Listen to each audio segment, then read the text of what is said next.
Hello everyone, class 8 जिन बच्चों का आज एग्ज़ाम था 4 मार्च को, आपके पेपर का कंप्लीट सॉल्यूशन मैं आपके साथ डिस्कस कर रही हूँ। अपना पेपर चेक कर लेंगे आप लोग, और जिनका एग्ज़ाम होगा वो एक बार देख लेंगे बेटा किस हिसाब से पेपर जो है वो आपका आ रहा है। तो देखिए, सबसे पहले सेक्शन ए है। सेक्शन ए जो है वो आपका ये इस तरह से पैसेज आएगा, आपको दिख रहा है पैसेज, और ये आपका 7th क्लास जो है उसका चैप्टर है। ये 3 क्वेश्चंस आप लोगों ने पढ़ा होगा, उससे ये पैराग्राफ आया हुआ है। और इसके बाद में आपसे कुछ क्वेश्चन देखो यहाँ पे पूछे गए थे। तो फर्स्ट क्वेश्चन का आंसर है many wise man came and answer is questions differently. तो यहाँ पे जो ऑप्शन सी है वो सही आंसर है। आपको सिंपल है, पैराग्राफ को रीड करके इनके आंसर देने हैं, ठीक है। तो इसमें कोई प्रॉब्लम वाली बात नहीं है। Some said the king must prepare our time table and follow it strictly, तो सी ऑप्शन आएगा। उसके बाद में थर्ड वाला जो क्वेश्चन है वो थोड़ा अंडरस्टैंडिंग बेस है।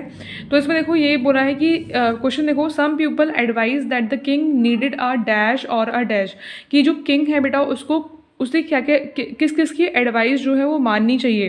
तो देखो यहाँ पे कुछ ऑप्शंस, मतलब ये जो पिक्चर्स दे रखी हैं इनको देखकर आपको बताना है। तो देखो इसका जो आंसर है वो तो है option number 4, council of wise man and magician. अब देखो मैं आपको ऑप्शन 4 समझा रही हूँ।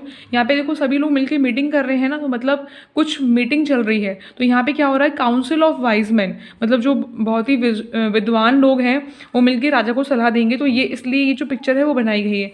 और यहाँ पे जो पिक्चर है वो मैजिशियन की बना रखी है, जादूगर जो होता है ना उसकी पिक्चर बनाई गई है, ठीक है। तो इसलिए जो ऑप्शन नंबर 4 है वो आपका सही ऑप्शन है, ठीक है।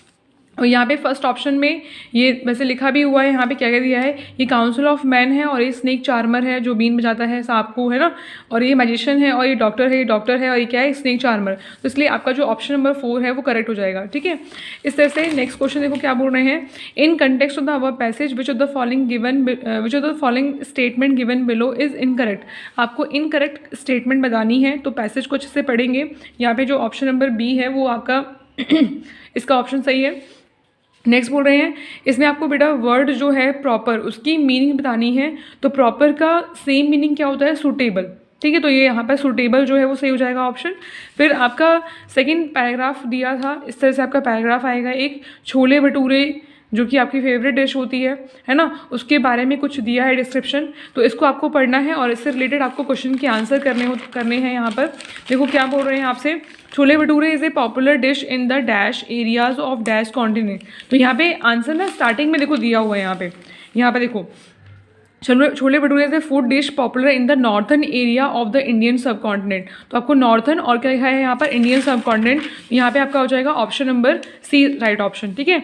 नेक्स्ट बोल रहे हैं आपसे, chole bhature is a combination of dash and dash. तो छोले भटूरे किसका कॉम्बिनेशन है बेटा, तो ये तो दिख रहा है चना, मतलब जो छोले मिलते हैं और प्लेट में हमें क्या मिलते हैं, भटूरे। तो यहाँ पे ऑप्शन नंबर 4 क्या आपका करेक्ट ऑप्शन। नेक्स्ट बोल रहे हैं आपसे कि जो पॉपुलर वर्ड है उसका सिनोनियम्स क्या होता है बेटा। सिनोनियम्स का मतलब होता है सेम मीनिंग, और एंटोनियम्स का मतलब होता है अपोजिट वर्ड, ठीक है। तो सिमिलर मीनिंग क्या है बेटा, तो पॉपुलर का सिमिलर मीनिंग हो जाएगा फेमस। तो इसलिए ऑप्शन ए जो है वो राइट ऑप्शन होगा, ठीक है। नेक्स्ट क्वेश्चन देखते हैं। बोल रहे हैं which of the option best describe the ingredient use to make bhatura. देखो भटूरे किससे मिलके बनते हैं बेटा, मैदा, सॉल्ट एंड ऑयल। और ये वाली बात ना आपको दे रखी है पैराग्राफ में, तो कोई घबराने वाली बात नहीं है, ये आपको दिया है ऑलरेडी पैराग्राफ में, ठीक है। There is dash over the place of dash for chole bhature. तो देयर इज डिबेट आएगा यहाँ पर, ये भी आंसर आपको दिया है, there is a debate over the place of origin for chole bhature, ठीक है।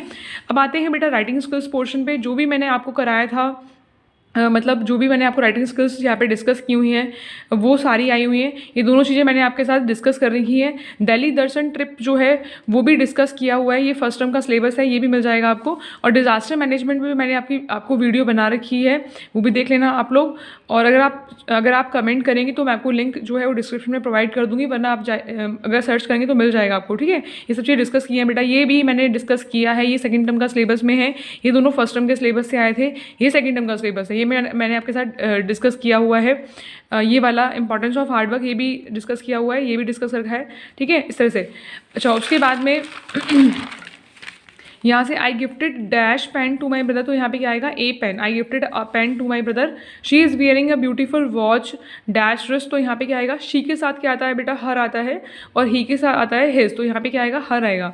She dash dinner before the guest came. तो यहाँ पे क्या आएगा, had prepared, she had prepared, ठीक है। I dash a chef 5 years ago, तो आई बिकम आएगा यहाँ पर। Next the car is, care नहीं आएगा यहाँ पे, कार है यहाँ पे, the car is washed by the driver, तो यहाँ पे क्या आएगा बेटा, वर्ब की थर्ड फॉर्म वॉश्ड आएगा। इस तरह से आपके 3 फॉर्म्स ऑफ वर्ब हैं, तो play played played, drink drank drunk, feed feed feed, make made made and think thought thought, ठीक है, इस तरह से आएगा। नेक्स्ट क्वेश्चन देखिए क्या बोल रहे हैं, सीजा डैश ड्राइव केयरफुली, तो यहाँ पे आएगा शीजा शुड, ठीक है, नुमोडाल्स पढ़ लेना आप लोग। I think you dash work on the project, तो यहाँ पे क्या आएगा, कैन, ठीक है। Next week I dash go with my friend, तो यहाँ पे क्या आएगा बेटा, will. She dash return the books now, तो यहाँ पे क्या आएगा बेटा, हैव टू, ठीक है। फिर आते हैं इस पे, वी विल, कंजक्शंस दिए हैं, कंजक्शंस पढ़ लेना। We will go to the market, if आएगा, if it does not rain today, तो यहाँ पे क्या आएगा बेटा, if. He is in intelligent but proud, I went to bed and feel asleep immediately, they were in the office until 6 in the morning, ठीक है। ये आपका सुनामी जो चैप्टर था उससे पैराग्राफ आया हुआ है। Everyone was sleeping when there was a tremor in the morning, तो यहाँ पे क्या आएगा बेटा, tremor. Almaz father knew something was wrong when he saw the sea water moving with great force, तो यहाँ पे क्या आएगा बेटा, with great force. Her grandfather got hit on the head while running outside, ठीक है।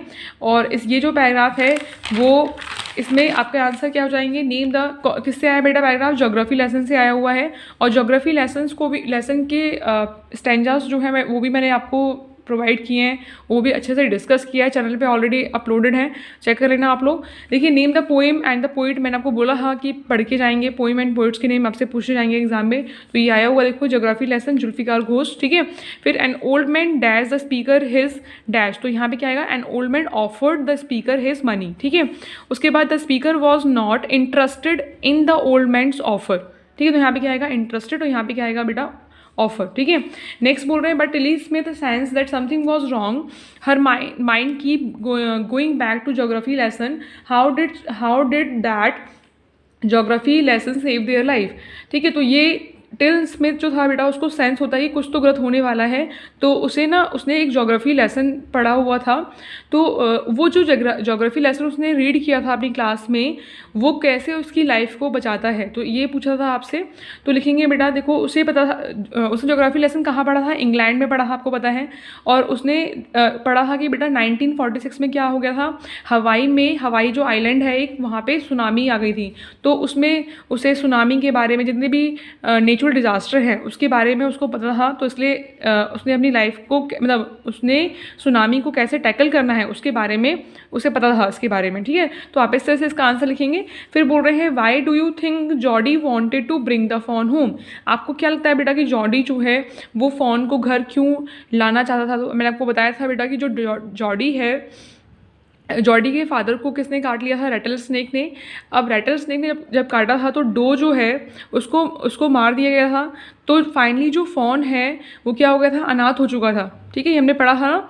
तो जब फ़ॉन जो है वो ऑर्फन हो गया था, तो जॉडी को लगा था कि यार अब फ़ॉन की देखभाल कौन करेगा, फ़ॉन को खाना पीना कौन खिलाएगा, इसलिए जो जॉडी था वो चाहता था कि फ़ॉन को वापस घर ले आएँ, ठीक है। तो सेकंड क्वेश्चन का ऐसे आप आंसर लिखेंगे। फिर बोल रहे हैं, द क्रिकेट से oh what will become of me when does he से इट एंड व्हेन, तो क्रिकेट ने ये वाला जो सेंटेंस है बेटा वो कब बोला कि oh what will become of me, कि मेरे लिए अब क्या बचा है, ठीक है। तो ये तब उसने बोला when in his home he find no food to eat in winter, जब उसने देखा कि विंटर के लिए कोई खाना जो है वो बचा ही नहीं है, तब उसने स्टेटमेंट बोली थी, ठीक है।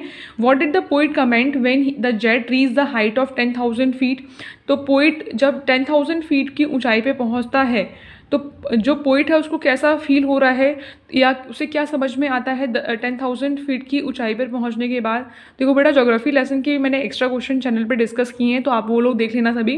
बोल रहे हैं, the poet understand the logic of geography, कि जो पोइट है वो समझ पाता है कि जो लॉजिक है बेटा ज्योग्राफी का वो क्या है। The poet clearly understood that geography and design of various cities, ठीक है। The poet clearly understand that the water and land attracted man, उस समझ में आता है बेटा कि जो वाटर है उसने मैन को किस तरह से अट्रैक्ट किया है अपने टूवर्ड्स, इसलिए जो लोग होते हैं वो वहाँ पे सेटल होते हैं ज़्यादा, जहाँ पे पानी वगैरह रिसोर्सेज जो हैं वो अवेलेबल होते हैं। नेक्स्ट क्वेश्चन बोल रहे हैं, how did the speaker feel after talking to the child on the beach, कि स्पीकर को कैसा फील होता है जब वो बच्चे से बात करता है बीच पे।